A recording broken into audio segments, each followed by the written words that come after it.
Welcome to our YouTube channel computer tech solution. मैं राज पाठक और आज लेसन 14 के बारे में आज हम लोग पढ़ने जा रहे हैं। पेमेंट यानी F5 रुपये चुकता करना। जब आप किसी दुकानदार से जब कोई सामान खरीदते हैं और उसके बदले कुछ रुपए दे के आप ये कहते हैं कि मैं ये ड्यू रखूँगा और ये रुपये मैं बाद में पेमेंट कर दूँगा, तो जब दुकानदार आपको बिल भेजता है, जीएसटी बिल, परचेज बिल जो भी है, जब आपको भेजता है तो आप उसका जो पेमेंट है कैसे करते हैं, इसके रिगार्डिंग आज हम लोग इस सेशन में जानेंगे।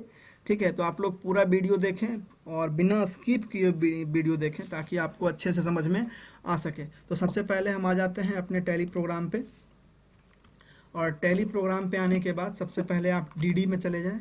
ठीक है, आप यहाँ थोड़ा सा आप समझ जाएं पहले कि देख सकते हैं आप यहाँ पे लवकुश कंप्यूटर जो है हमारा वो परचेज है, यानी सैंडरी क्रेडिटर है।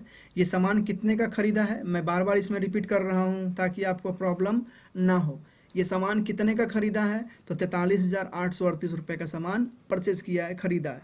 तो जर्नल यानी जो जर्नल है, यानी कस्टमर ने दुकानदार को कितना रुपया पेमेंट किया है, तो 40,000 रुपया कस्टमर ने दुकानदार को पेमेंट कर दिया है, ग्राहक ने। ठीक है, तो ये रिसिप्ट, तो 40,000 रुपये जब वो पेमेंट कर दिया तो कितना रुपया ड्यू रहा, तो जो दुकानदार है हमारा सैंडरी डेबिटर, वो कितने रुपए का रिसिप्ट यानी कितने रुपए का पर्ची भेजा है, तो 3838 रुपया। ठीक है, आप यहाँ देख सकते हैं दुकानदार ने, यानी दुकानदार हमारा यही है, बजरंग कंप्यूटर पार्ट्स जो है, सैंडरी डेबिटर है। ये दुकानदार ने मुझे कितने का पेमेंट भेजा है ड्यू के लिए, तो 3838 रुपया 80 पैसा का पेमेंट ड्यू मुझे भेजा है, बिल भेजा है, और मुझे पेमेंट भी करना है इतना रुपया। तो पेमेंट करने के लिए आपको क्या करना है, पहले पेमेंट देख लेना है कि कितना पेमेंट मुझे करना है यहाँ। ठीक है, तो मुझे यहाँ करना है 3838 रुपये 80 पैसे का। सिंपल से बैक आएंगे, और बैक आने के बाद आप यहाँ आएंगे सिंपल अकाउंटिंग वोचर, और यहाँ पे पेमेंट के लिए आप यहाँ देख पाएंगे F5 आपको दिखाई देगा।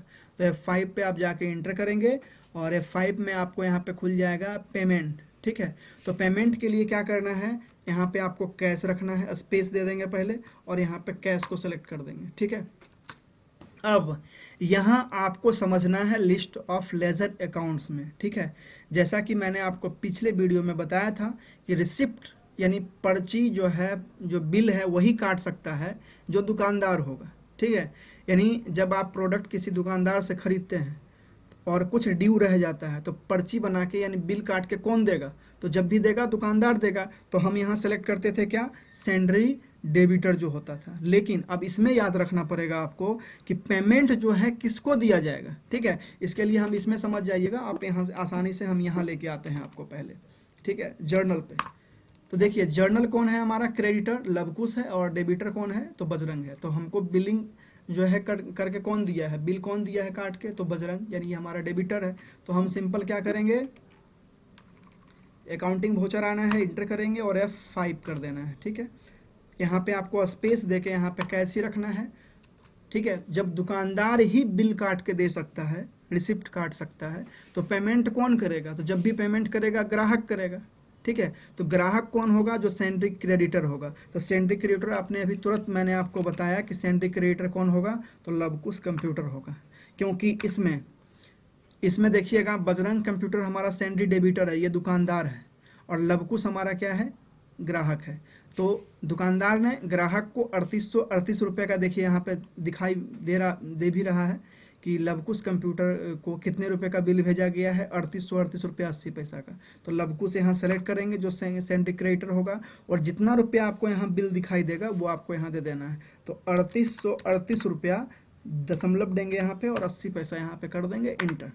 जैसे ही आप यहाँ इंटर करेंगे आप देख सकते हैं लवकुश कंप्यूटर के पास करंट बैलेंस 0 रुपया दिखाई दे रहा है, और आगे में DR लगा हुआ है, डेबिटर। इसका मतलब है कि लवकुश कंप्यूटर ने जितना रुपया का ड्यू रखा गया था, दिया गया था बिल, उसको पेमेंट कर दिया, और सिंपल इसको क्या करना है, एक्सेप्ट कर देना है। ठीक है, पेमेंट नंबर 2, अगर किसी अदर पार्टी को भी आपको पेमेंट देना है, क्योंकि बहुत सारे पार्टी आपको यहाँ दिखाई दे देंगे। अब इसमें इतने सारे प्रोडक्ट में आप ये देख लेंगे कौन सा पार्टी किसका है, एग्जेम्प्टेड का है, GST का है, IGST का है, इंटरेस्टेड एग्जेम्प्ट का है। तो जिस पार्टी में जितना ड्यू रखा गया होगा उस पार्टी में आपको उस हिसाब से आपको मेंटेन करना पड़ेगा। अब हम सिंपल आते हैं डिस्प्ले डे बुक पे और यहाँ पे आपको सारी चीज़ें क्लियर कर देते हैं, ठीक है, क्योंकि इसमें बहुत सारे काम हो चुके हैं।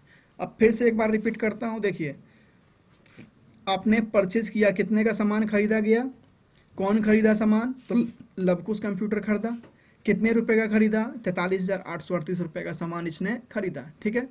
तो 40,000 रुपया क्या किया गया, कस्टमर लवकुश ने, ये देखिए लवकुश कितने रुपए दिया पेमेंट, तो 40,000 रुपये का पेमेंट दिया।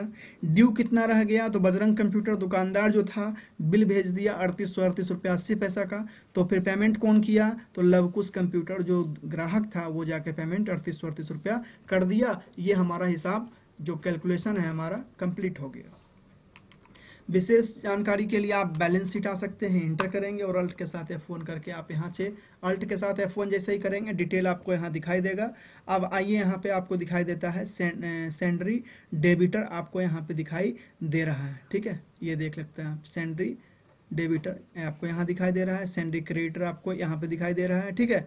और सिंपल अगर और भी ज़्यादा डिटेल जानना है तो आप देख सकते हैं पेमेंट में जाके आप इंटर करेंगे, आप यहाँ देख सकते हैं जीरो बैलेंस अगर आपका है तो आपका पेमेंट क्लियरली सक्सेसफुली हो चुका है, ठीक है। तो इस तरह से मैंने आपको F7, F6 और F5 जर्नल रिसिप्ट पेमेंट का जो कॉम्बिनेशन है वो क्लियर से समझा दिया है। आप लोग तीनों वीडियो को गौर से देखेंगे, ठीक है, ध्यान से देखेंगे ताकि आपको विथ थ्योरी ये समझ में आ सके, क्योंकि अक्सर स्टूडेंट लोग या अक्सर कोई कैंडिडेट जो जहाँ वर्क करते हैं यही सब चीज़ों का ज़्यादा प्रॉब्लम होता है, ठीक है।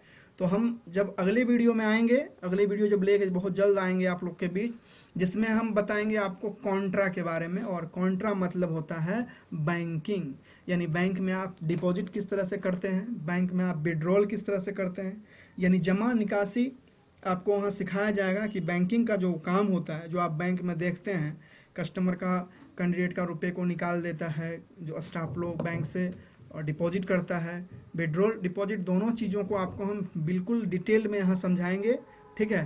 तो आने वाली वीडियो बहुत जल्द आएगी और आप लोगों से रिक्वेस्ट है कि आप लोग चैनल को ज़रूर सब्सक्राइब करें और बेल आइकन ज़रूर दबा दें ताकि इस तरह का कोई भी वीडियो आए तो नोटिफिकेशन के माध्यम से आपको पहले प्राप्त हो सके और आप इसका लेसन का जो स्टडी है पूरा क्लियरली कर सकें, ठीक है। Thanks for watching this video.